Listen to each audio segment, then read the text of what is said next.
Prenez vos responsabilités, portez leur voix devant la Commission européenne, défendez-les. Ils attendent votre soutien et votre mobilisation. N'oubliez pas, vous devez répondre de vos actions devant eux.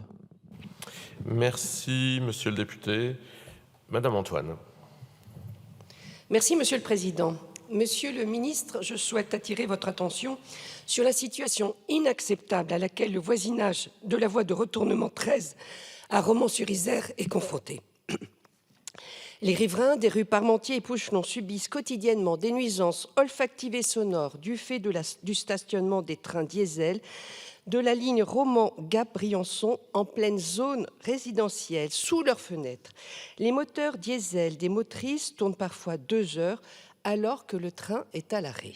Cela s'accompagne de nuisances sonores et olfactives récurrentes, prolongées et quotidiennes pour les riverains qui ne peuvent plus ouvrir leurs fenêtres. La pollution atmosphérique générée par les émissions des moteurs diesel est en outre déplorable.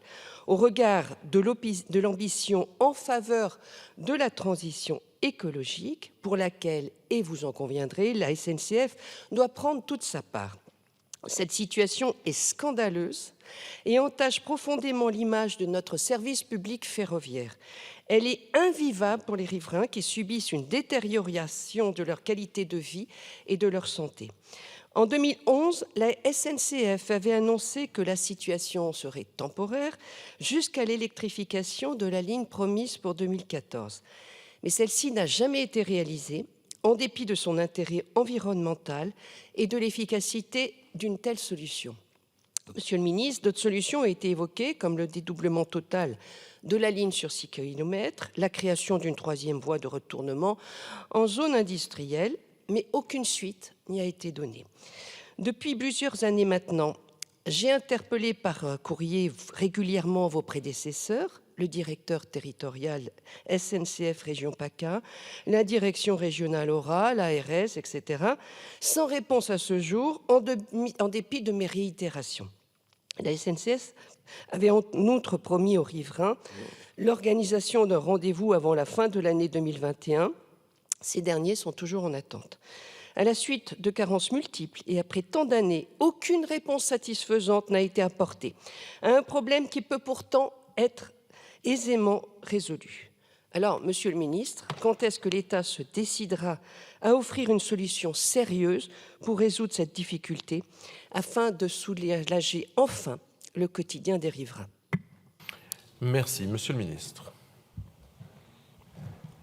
Madame la députée, je suis vraiment très sensible à la gêne que vous évoquez et au confort des riverains d'une manière générale, notamment à proximité des installations ferroviaires. C'est la région Auvergne-Rhône-Alpes qui est autorité organisatrice compétente pour l'organisation des services de trains express régionaux sur son territoire. Et à ce titre, c'est elle qui fixe, avec la SNCF, les conditions d'exploitation des TER. À Romans-sur-Isère, SNCF Voyageurs a cherché des solutions qui pourraient atténuer les conséquences de la proximité des infrastructures ferroviaires et des habitations, ce que vous évoquiez. Dans un premier temps, il a été mené une démarche de sensibilisation des conducteurs afin qu'ils éteignent les moteurs quand ils sont stationnés. Première explication logique, j'ai envie de dire. Cependant, lorsque le moteur est coupé, chauffage et climatisation ne fonctionnent plus, la remise en service nécessite un délai minimum de 20 minutes. Dans un second temps, donc échec. Dans un second temps, la SNCF a agi sur le temps de stationnement des trains. Au cours de l'année 2021, SNCF Réseau et SNCF Voyageurs ont lancé une étude d'exploitation avec la société Sistra. À l'issue de celle-ci, des solutions complémentaires ont été mises en œuvre.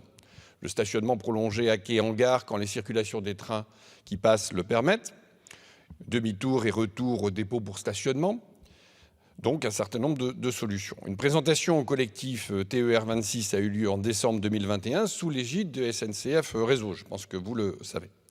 La SNCF poursuit sa politique d'innovation et de décarbonation des trains en développant des solutions alternatives aux trains thermiques, notamment les trains à batterie et les trains hybrides qui, je pense, constitueront une solution définitive.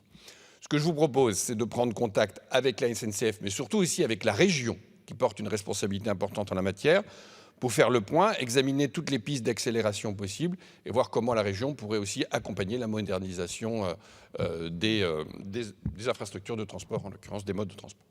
Merci, monsieur le ministre. Madame Antoine. Monsieur le ministre, j'entends vos propos, vous me dites que vous êtes sensible à ces situations-là. Pour autant, et permettez-moi le jeu de mots, vous m'envoyez encore sur une voie de garage.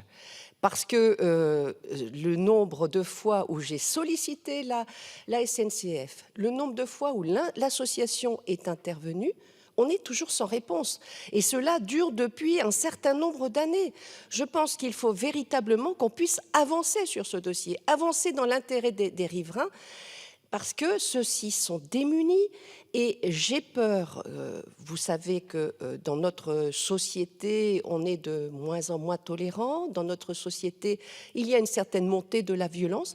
J'ai véritablement peur que cette situation puisse dégénérer et dégénérer sur le plan humain parce que véritablement c'est intolérable. Je suis allée constater ces désordres-là. Je suis allée voir la manière dont ces riverains vivent. Je vous le dis, je vous le redis, c'est intolérable et c'est inacceptable de la part de la SNCF. Et moi je compte